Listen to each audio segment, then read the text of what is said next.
gaske, cikakkiya wankakkiya sayyada mai haske. Ka sa da 'ya'yan kai lawu masu mukamin karshe, cikin salatin Allah ka sa da Maulana.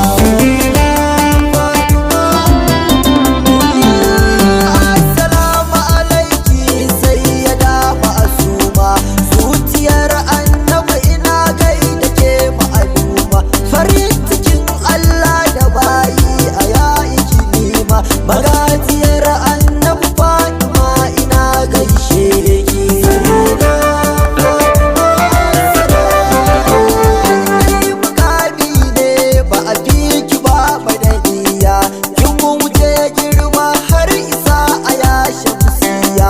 Kin fi karfin matsayi da martaba alawiya, duka abin da aka ce da ke kin take shi.